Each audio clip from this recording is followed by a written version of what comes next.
начале XIV века фактической столицей русской митрополии становится Москва. Официальной резиденцией митрополитов киевских и всея Руси еще оставался Владимир, но митрополит Петр последние годы своей жизни провел в Москве. Во исполнение его пожелания в 1326 году в Московском Кремле был заложен белокаменный Успенский собор. Полтора века спустя на этом же месте итальянский архитектор Аристотель Фиораванти построил новый величественный храм – кафедральный собор московских митрополитов.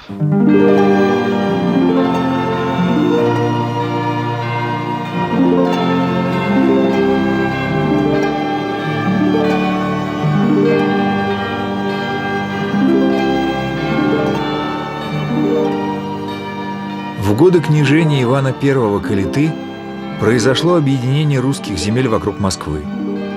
Сюда была перенесена и митрополия. Во второй половине XIV века Москва становится центром вооруженной борьбы против монголо-татарского ига. Важную роль в этот период в церковной и политической жизни Руси сыграл современник преподобного Сергия Радонежского, митрополит московский Алексий. Уже в отрочестве он, сын боярина, возжелал монашеского жития и в 20-летнем возрасте принял постриг.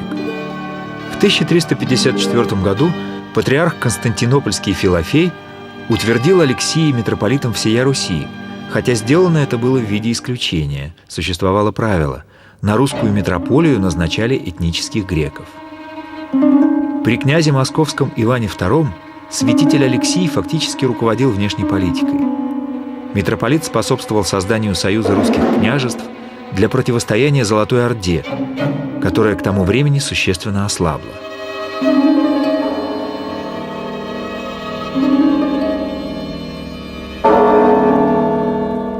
Преподобный Сергий Радонежский был младшим современником и духовным другом святителя Алексия. Он тоже происходил из боярского рода и с детства отличался глубоким благочестием. После смерти родителей он вместе со своим старшим братом Стефаном ушел в подмосковные леса и в 12 верстах от села Радонеж поставил келью, а затем и небольшую церковь во имя Святой Троицы.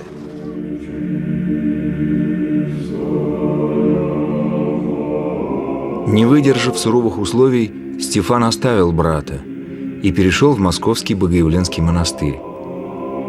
После нескольких лет жизни в одиночестве преподобный Сергий стал принимать к себе учеников. В 1354 году он был посвящен в иеромонаха и назначен игуменом созданной им обители. Слава преподобного Сергия, удостоившегося дара прозорливости и чудотворений, росла день ото дня. Среди его почитателей были князья, бояре, епископы и священники. Перед решающей битвой за советом и благословением к преподобному Сергию пришел и благоверный князь Дмитрий Донской. Русскому войску под его началом предстояло противостоять нашествию монгольского хана Мамая. В этот критический для Руси момент государство и церковь объединились.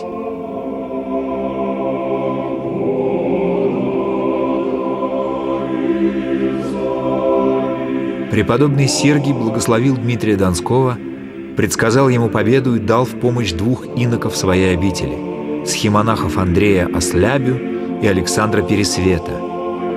Оба монаха вместе с великим князем и его войском героически сражались против войск Мамая, и 8 сентября 1380 года русское войско одержало победу на Куликовом поле. Эта историческая битва положила начало освобождению Руси от татаро-монгольского ига.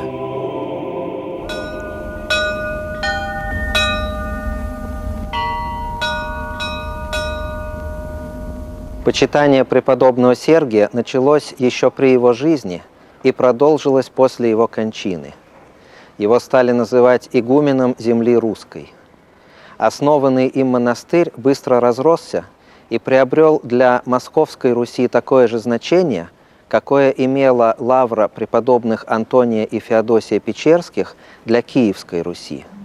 До сего дня Троица-Сергиева лавра остается первым по значению монастырем Русской Православной Церкви, куда в дни памяти преподобного съезжаются десятки архиереев, сотни клириков и тысячи мирян.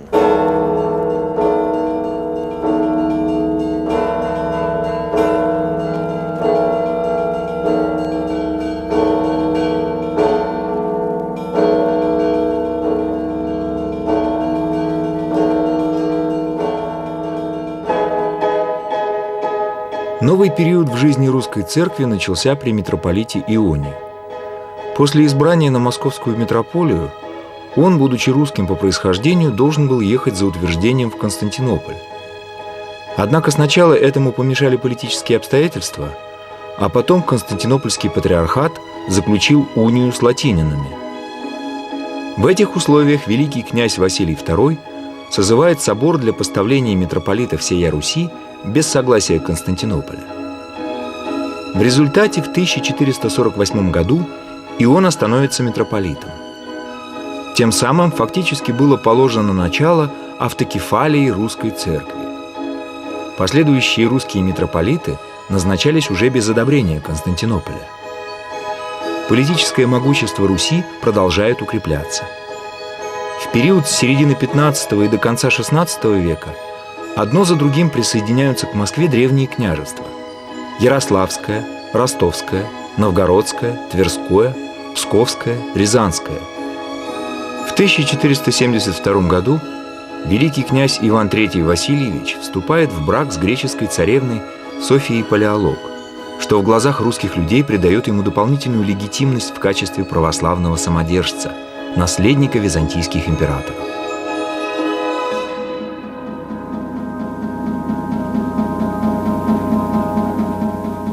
В начале XVI века разрабатывается теория Москвы Третьего Рима, сформулированная в частности старцем Псковского Спаса-Илиазарова монастыря иноком Филофеем. Первый Рим пал от нечестия, второй Константинополь от засилия Агаринского, третий Рим – Москва, а четвертому не бывать.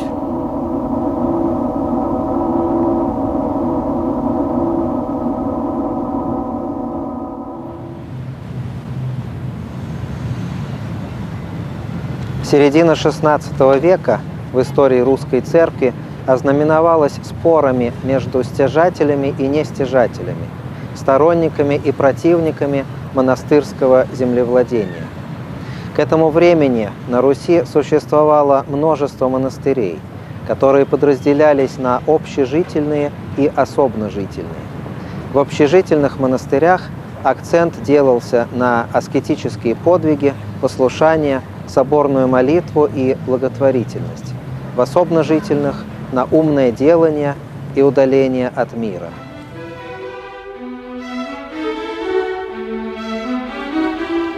Уставы тех и других монастырей предписывали нестяжание.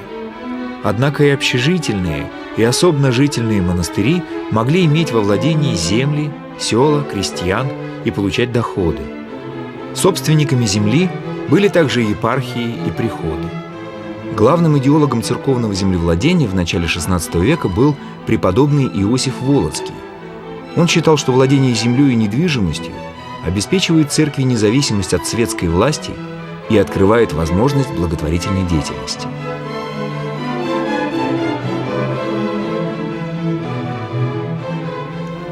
Во время голода Иосиф широко отворяет житницы монастыря, кормит в день до 700 человек, до 50 детей, брошенных родителями, собирает устроенный им приют. Когда нет хлеба, приказывает покупать. Нет денег – занимать и рукописи давать, дабы никто не сшел с монастыря неядший. Монахи ропщут: нас переморит, а их не прокормит. Но Иосиф уговаривает их потерпеть. Георгий Федотов «Святые древней Руси». Идейным противником Иосифа Волоцкого был преподобный Нил Сорский. Он предлагал, чтобы у монастырей сел не было, а жили бы черницы по пустыням и кормились бы рукоделием. Преподобный Нил принадлежал к той духовной традиции, которую в Византии XIV века олицетворяли афонские монахи-исихасты. В молодости он побывал на Афоне и по возвращении на Русь основал небольшой скит на реке Соре, где и провел всю жизнь, занимаясь подвижническими трудами и литературной деятельностью. Московский собор 1503 года встал на сторону Иосифа Волоцкого. После смерти преподобного уже в XVI веке он был торжественно канонизирован. Имя Нила Сорского включили в святцы лишь в начале XX века. Характерна судьба духовного наследника нестяжателей, преподобного Максима Грека. Когда великий князь Василий III обратился в Константинополь с просьбой прислать ученого для сличения переводов толковой псалтири и других книг, выбор пал на монаха Афонского Ватопедского монастыря Максима. Поскольку он не знал русского языка, то переводил на латынь, а с латыни толмачи, придворные переводчики, на русский. Такой способ, разумеется, не мог обеспечить высокое качество перевода. После окончания работы Максим хотел вернуться в Грецию, но ему поручили заняться толковым апостолом и славянскими литургическими книгами. Сличение обнаружило многочисленные ошибки.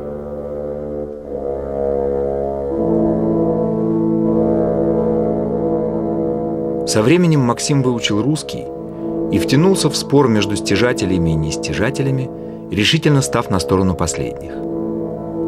Такая деятельность вызвала недовольство при дворе. В переводах начали искать ошибки, а в его высказываниях – ереси. Все это привело к осуждению Максима Грека на соборе.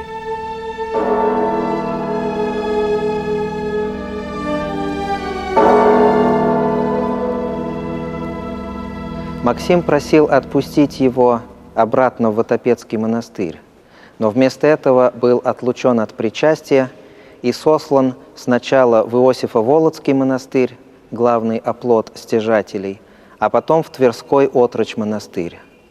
Лишь спустя 22 года, под конец жизни, он получил разрешение поселиться в Троице-Сергиевой лавре, где скончался и был погребен.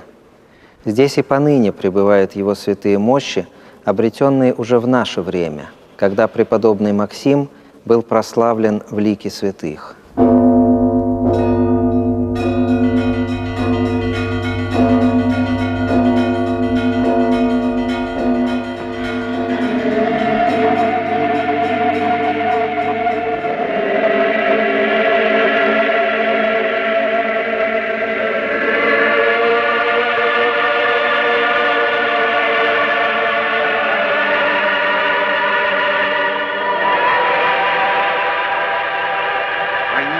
Отца и Сына и Святаго Духа.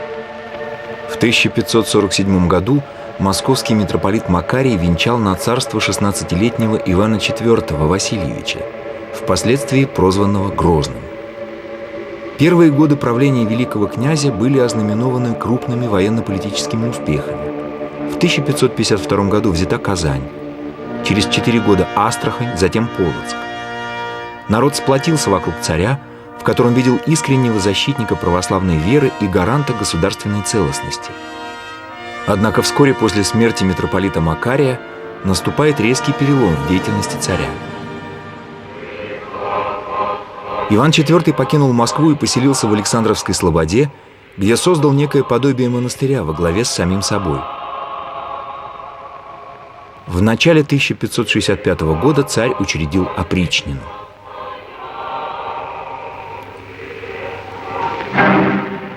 В задачу этой карательной организации входило выявление любых возможных политических заговоров и уничтожение заговорщиков. Начались казни. Многие бояре и их семьи были заподозрены в измене и сосланы. Их имущество переходило в руки Ивана Грозного и опричников.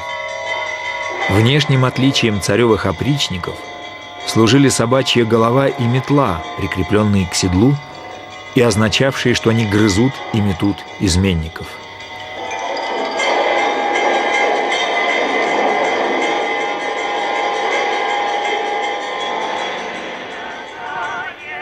По воле самодержца в 1566 году митрополитом московским был избран соловецкий игумен Филипп из боярского рода Калычевых.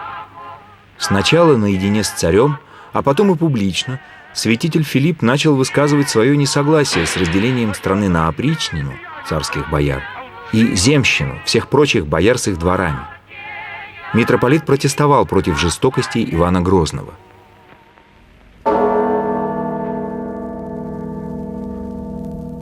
В марте 1569 года, в неделю крестопоклонную, когда митрополит стоял на своем месте в Успенском соборе Кремля, Грозный царь вошел в собор вместе с опричниками. По обычаю он подошел под благословение к митрополиту. Однако митрополит не дал благословения, сказав ему: «Даже у татар и язычников есть закон и правда, а на Руси к невинным нет жалости». Эти слова привели в бешенство грозного государя, и он распорядился о начале судебного преследования святителя.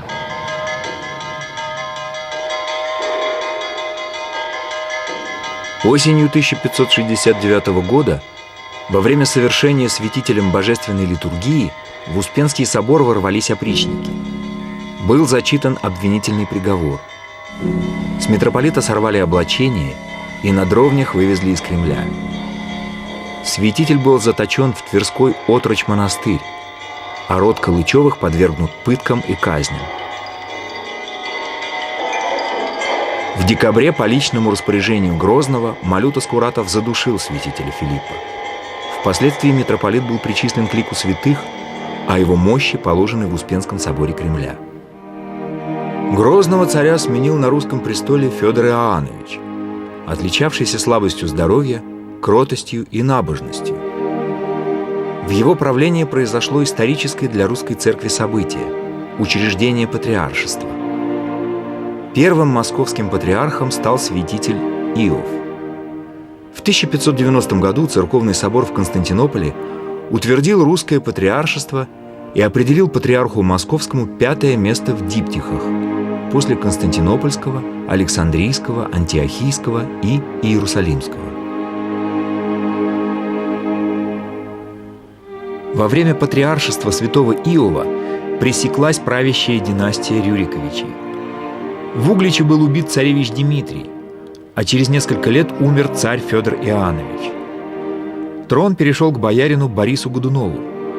Однако в 1605 году был захвачен самозванцем, выдававшим себя за чудесно спасшегося царевича Дмитрия.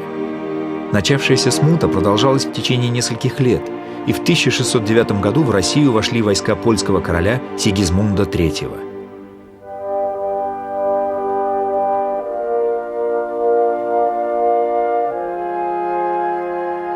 Сопротивление полякам возглавил патриарх Московский и всея Руси Гермоген. В 1611 году он благословил создание народного ополчения. За это он был заточен поляками в Чудов монастырь. Но и из заточения он продолжал рассылать послания, призывая народ сплотиться и стать на защиту святого православия. В феврале 1612 года патриарх, уморенный голодом, скончался в темнице. А в октябре народное ополчение во главе с Мининым и Пожарским освободило Москву. Поляки были изгнаны из Кремля, куда под звон колоколов со знаменами и хоругвями вошли ополченцы. В 1613 году на царство был избран Михаил Федорович Романов, а митрополитом московским и нареченным патриархом стал отец царя, боярин Федор Романов. При Борисе Годунове он был насильственно пострижен в монахи с именем Филарет. Отец и духовный наставник царя активно участвовал в управлении государством. Он создал собственный двор по образцу царского и получил в прямое управление патриаршую область, в которую вошло более 40 городов. Филарет именовался великим государем. При нем патриаршество превратилось в могущественный центр власти, по сути параллельной царской. Это в значительной степени предопределило конфликт между царем и патриархом в середине XVII века и упразднение патриаршества в начале XVIII. По инициативе второго царя из династии Романовых, Алексея Михайловича, на патриарший престол был возведен молодой и энергичный новгородский митрополит Никон. На протяжении более 10 лет царя и патриарха связывала теплая дружба. Однако в 1658 году Никон впал в немилость. Алексей Михайлович перестал приходить на совершаемые им службы. Вместо того, чтобы попытаться наладить отношения, Никон самовольно и демонстративно оставил патриаршество и удалился в Новоиерусалимский монастырь. Собор 1660 года принял решение избрать нового патриарха. Никон не признал этого решения. Впоследствии Никон выражался даже, что собор этот должно назвать не только сонмищем иудейским, но и бесовским, потому будто бы, что он созван был не по правилам. Что хотел царь, то и делали. Митрополит Макарий. История русской церкви. Наконец, в 1666 году в Москве был созван собор с участием патриархов Александрийского Паисия и Антиохийского Макария. Никон на задаваемые ему вопросы отвечал уклончиво, оспаривая права восточных патриархов и называя еретическими греческие церковные каноны. После многодневных и мучительных прений Никон был низложен, лишен священного сана и отправлен на покаяние в монастырь. Имя патриарха Никона связано с одной из самых трагических страниц в истории русской церкви – возникновением раскола. Став патриархом, Никон продолжил книжную справу, начатую еще его предшественниками. Однако в исправлении богослужебных текстов и церковных обычаев он пошел гораздо дальше. Традиционное для Руси двоеперстие, крестное знамение с двумя сложенными перстами, было заменено троеперстием в соответствии с распространенной в те годы греческой практикой. Против никоновской реформы выступили протопопы Иоанн и Аввакум, пользовавшиеся популярностью в народе. Они возглавили движение, впоследствии получившее название старообрядчество.